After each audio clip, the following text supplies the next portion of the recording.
வானுக்கும் மேலாக உயர்ந்தவர், உமக்கு மேல் ஒருவரும் இல்லையே. அல்லேலூயா அல்லேலூயா அல்லேலூயா ஆமென். அல்லேலூயா அல்லேலூயா அல்லேலூயா ஆமென்.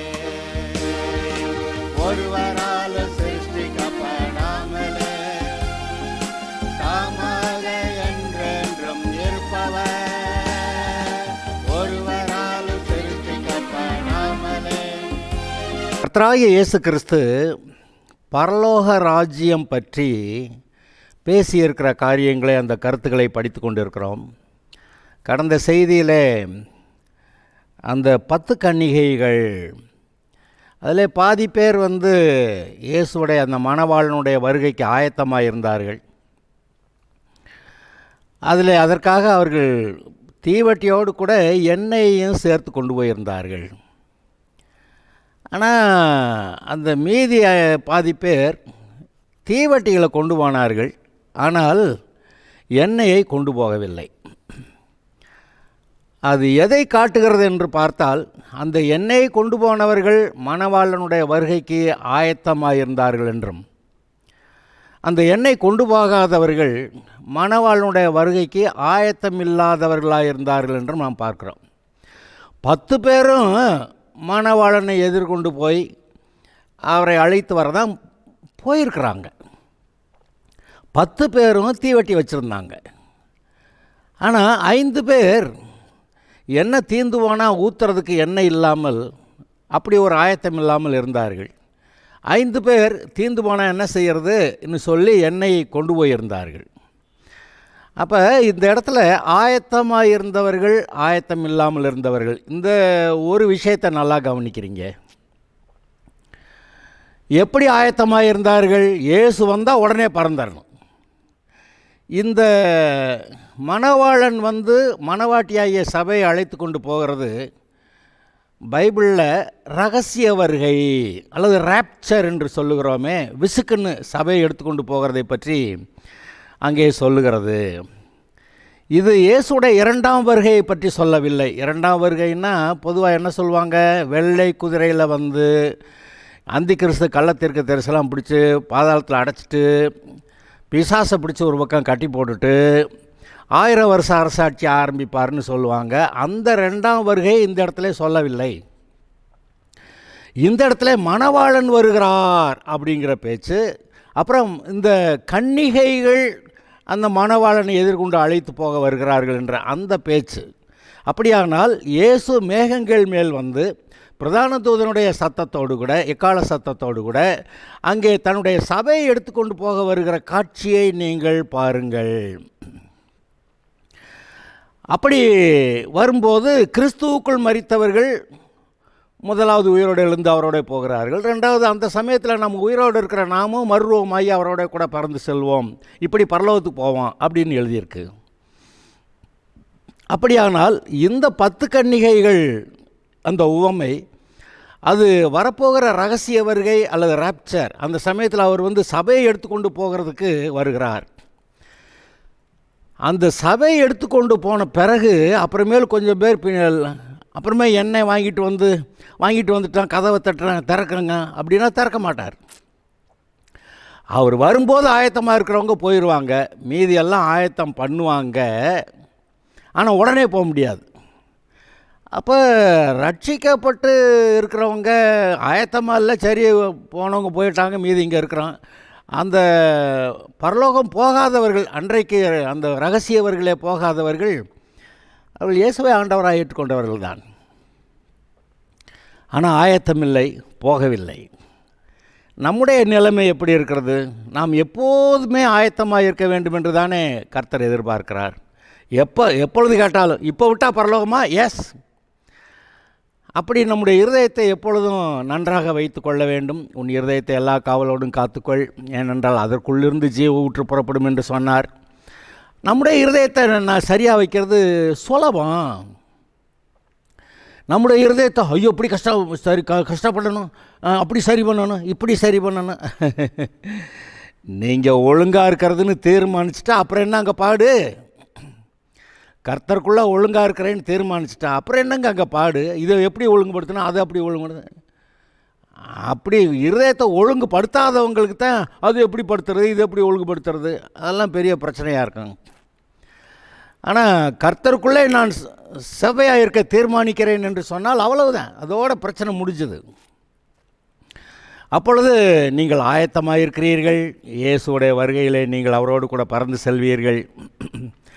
ஆயத்தமாக இல்லாதவர்கள் எங்களுடைய இருதயங்களை இப்பொழுதே நீங்கள் ஆயத்தப்படுத்தி கொள்ளலாம். எந்த நிமிஷமும் இயேசுடைய வருகையிலே பறந்து செல்ல நான் ஆயத்தமாக இருக்கிறேன் என்று உங்களுடைய இருதயம் உங்களை பற்றி சொல்ல வேண்டும். நாங்கள் யாரோ சொல்கிறது இல்லைங்க. இப்போ நான் நீ ஆயத்தமாக இல்லை அப்படியெல்லாம் நான் சொல்கிறத பற்றி இல்லை.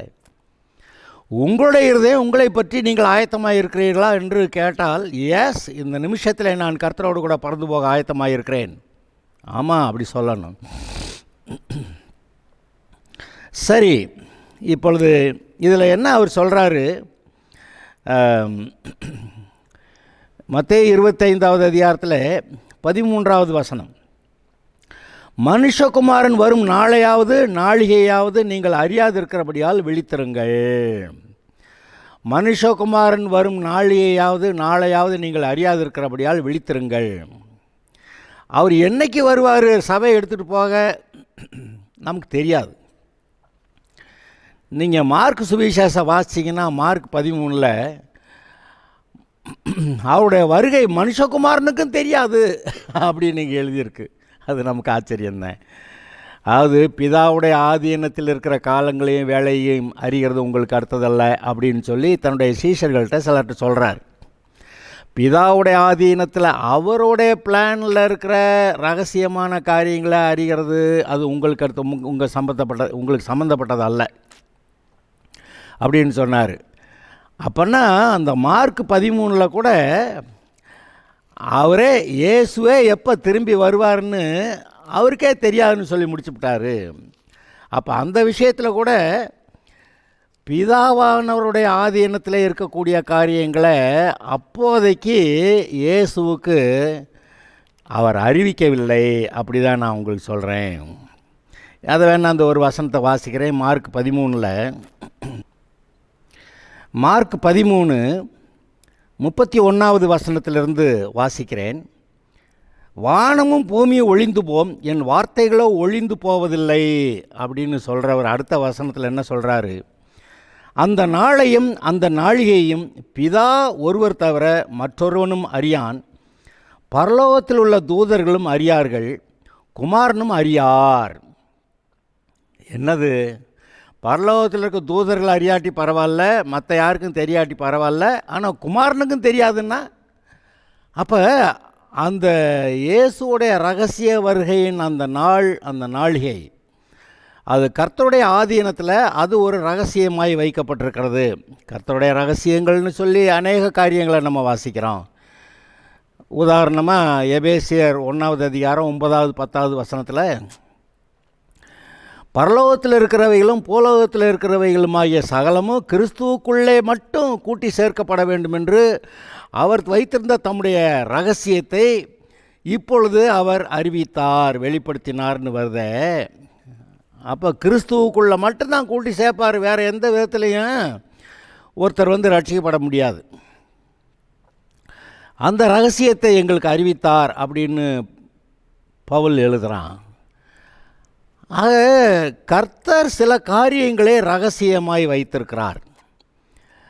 ஏன்? இந்த ரட்சிக்கப்பட்டு வருகிறவர்கள் எப்பேற்பட்ட ஒரு அற்புதமான வாழ்க்கையை வாழ்வார்கள் என்று அவர் தூதர்களுக்கும் அறிவிக்கவில்லை. அந்த அந்த தீர்க்க தரிசனத்தை அறிவித்தார்களே அவங்களுக்கு கூட அந்த ரகசியத்தை சொல்லலை. அப்படி தானே 1 பேதுரு 1வது அதிகாரத்தில் எழுதியிருக்கு. நான் வாசி காட்டவா? 1 பேதுரு 1வது அதிகாரத்தில் 10 முதல் 12 வசனங்கள். உங்களுக்கு உண்டான கிருபையை குறித்து, ரட்சிக்கப்படுகிறவர்களுக்கு உண்டான கிருபைன்னா எவ்வளவு ஸ்லாக்கியம், அது பெரிதான ஆசீர்வாதம், ஒரு ஆவிக்குரிய பலன், அப்புறம் மறுபடி கிறிஸ்துவை போல பூமியில் ஆளுகை செய்யக்கூடிய அந்த அதிகாரம், அதெல்லாம் அந்த கிருபை. உங்களுக்கு உண்டான கிருபையை குறித்து தீர்க்க தரிசனம் சொன்ன தீர்க்க தரிசிகள் இந்த ரட்சிப்பை குறித்து கர்த்தாய் ஆராய்ந்து பரிசோதனை பண்ணினார்கள். தீர்க்க தரிசனத்தை சொல்லிவிட்டு என்னத்தை சொன்னான் அப்படின்னு அவங்க ஆராய்ந்து பார்த்தார்கள். தங்களில் உள்ள கிறிஸ்துவின் ஆவியானவர் கிறிஸ்துவுக்கு உண்டாகும் பாடுகளையும் அவைகளுக்கு பின்வரும் மகிமைகளையும் முன்னறிவித்த போது இந்த காலத்தை குறித்தார் என்பதையும் அந்த காலத்தின் விசேஷம் இன்னதென்பதையும் ஆராய்ந்தார்கள். அப்பொழுது அவர்கள் நிமித்தமல்ல, இப்போ இருக்கிறமே நமது நிமித்தமே இவைகளை தெரிவித்தார்கள் என்று அவர்களுக்கு வெளியாக்கப்பட்டது. அந்த தீர்க்கதரிசிகள், பழைய ஏற்பாடு தீர்க்கதரிசிகள் அதெல்லாம் சொல்லிவிட்டு அது என்னது இப்படி என்னமோ சொல்கிறாரு அப்படின்னு ஆராய்ந்து பார்த்தா, அப்போ அவங்களுக்கு சொன்னாராம், இது இப்போ இருக்க உங்களுக்கு இல்லை, பின்னாடி வரப்போகிற அந்த சந்ததிக்கு அப்படின்னு சொல்லிட்டாராம் என்று வெளியாக்கப்பட்டது. பரலோகத்திலிருந்து அனுப்பப்பட்ட பரிசுத்த ஆவியினாலே உங்களுக்கு சுவிசேஷத்தை பிரசங்கித்தவர்களை கொண்டு இவைகள் இப்பொழுது உங்களுக்கு அறிவிக்கப்பட்டு வருகிறது. இவைகளை உற்று பார்க்க தேவதூதரும் ஆசையாக இருக்கிறார்கள்.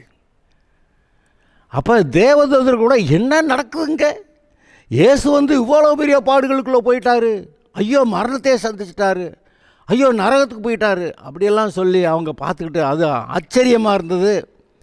அப்புறம் என்ன நடக்குது, இந்த ரட்சிக்கப்பட்டு வர்றவங்கெல்லாம் அடையப்பா ஒரு குட்டி கிறிஸ்து போல் எல்லோரும் இருக்கிறதுக்கு கர்த்தர் கிருபை கொடுத்துருக்கிறாரு அப்படின்னு நினச்சி அதை என்னதான் சபையில் நடக்குதுன்னு உற்று பார்க்க ஆசையாக இருக்கிறார்கள் அப்படி போட்டிருக்கு.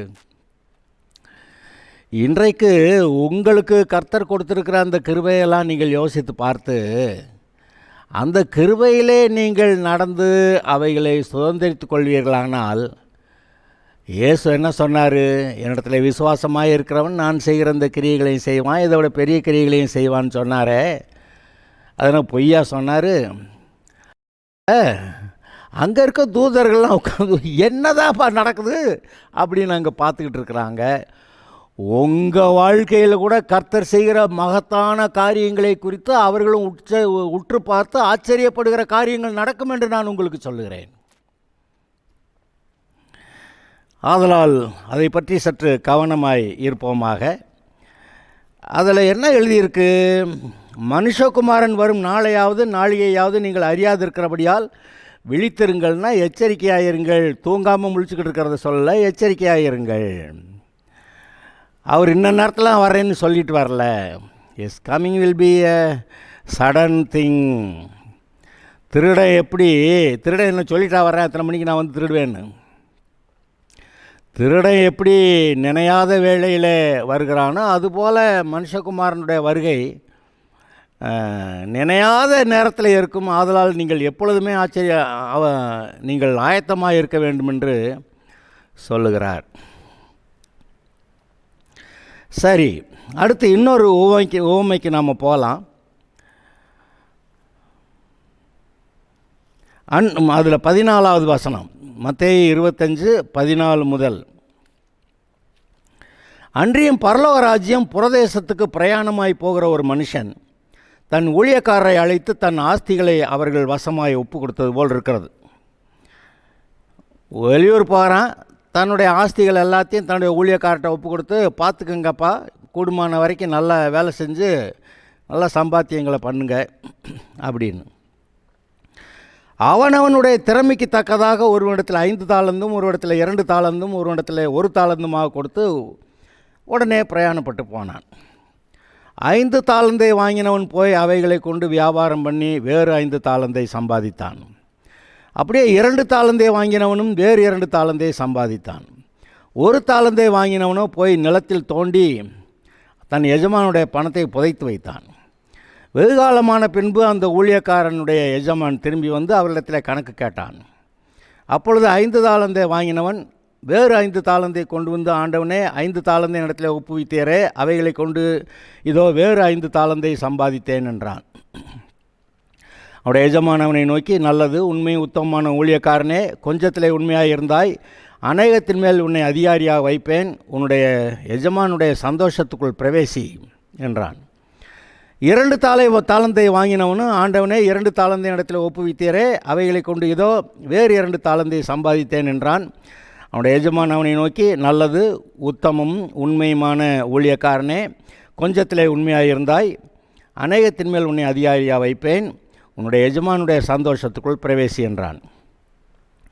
1 தாலந்தை வாங்கினவன் வந்து, ஆண்டவனே, நீர் விதைக்காத இடத்துல அறுக்கிறவரும் தெளிக்காத இடத்துல சேர்க்கிறவருமான கடினமுள்ள மனுஷன் என்று அறிவேன். ஆகையால் நான் பயந்து போய் உமது தாளந்தை நிலத்தில் புதைத்து வைத்தேன், இதோ உம்முடைய தாளந்தையை வாங்கி கொள்ளும் என்றான்.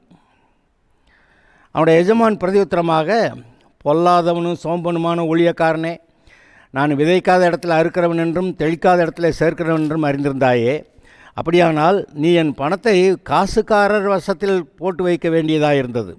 அப்பொழுது நான் வந்து என்னுடையதை வட்டியோடே வாங்கி கொள்வேனே என்றான். அவனிடத்தில் இருந்த தாளந்தை எடுத்து 10 தாளந்துள்ளவனுக்கு கொடுங்கள். உள்ளவனவனோ அவனுக்கு கொடுக்கப்படும், பரிபூர்ணம் அடைவான். இல்லாதவனத்திலிருந்து உள்ளதும் எடுத்துக்கொள்ளப்படும். பிரயோஜனமற்ற இந்த ஊழியக்காரனாகி இவனை புறம்பான இருளிலே தள்ளி போடுங்கள், அங்கே அழுகையும் பற்கடிப்பும் உண்டாயிருக்கும் என்றான். இது ஒரு நல்ல நமக்கு ஒரு போதனையாக இருக்கக்கூடிய ஒரு உவமை. இயேசு சொன்னார், நான் இப்பொழுது என்னுடைய பிதாவிடத்திற்கு போகிறேன், ஆதலால் என்னிடத்தில் விசுவாசமாக இருக்கிறவன் நான் செய்த இந்த கிரியைகளை செய்வான், இதை விட பெரிய கிரியைகளை செய்வான் என்று சொல்லிவிட்டு இயேசு பரலோகம் போய்விட்டார். அதாவது அவர் வந்து நமக்காக ராஜ்யத்தை சம்பாதிக்க போகிறார், சிலுவைக்கு போகிறார், சிலுவையிலே பாடுபட்டார், அங்கே சம்பாதித்தார், நமக்காக சம்பாதித்து விட்டு இப்பொழுது பரலோகத்தில் இருக்கிறார். அவர் திரும்பி வந்து இப்பொழுது நம்மிடத்தில் கணக்கு கேட்கிற காரியமும் ஒன்று இருக்கிறது. அந்த கணக்கு கேட்கிற காரியத்தில் அங்கே என்ன சொல்லப்படுகிறது? ஒருத்தன்ட்ட 5 தாளந்து கொடுத்துருந்தாரு, அவன் இன்னும் 5 சம்பாரிச்சிடுறேன்னு சொல்லி 5 சம்பாரிச்சிட்டான். 2 தாளந்து வாங்கினவன் இன்னும் நம்ம 2 தாளந்து சம்பாரிச்சிடலான்னு சொல்லி 2 தாளந்து சம்பாரிச்சிட்டான். அப்போ கணக்கு கேட்டபோது அவர்கள் சொல்லிட்டாங்க, ஐயா நீங்கள் 5 தாளந்து கொடுத்தீங்க, நான் 5 சம்பாரித்தேன், இந்தா பிடிங்க அப்படின்னு. அந்த 2 தாளந்து வாங்கினவன், ஐயா நீங்கள் என்கிட்ட 2 தாளந்து கொடுத்தீங்க, நான் 2 தாளந்து சம்பாதிச்சேன், இந்தா பிடிங்கன்னு. அந்த 2 பேர்கிட்டையும் கர்த்தர் என்ன, அந்த எஜமான் என்ன சொன்னான்? உத்தமமோ உண்மையுமுள்ள ஊழியக்காரர்களே, நீங்கள் உங்களுடைய எஜமானுடைய சந்தோஷத்துக்குள் பிரவேசியுங்கள்.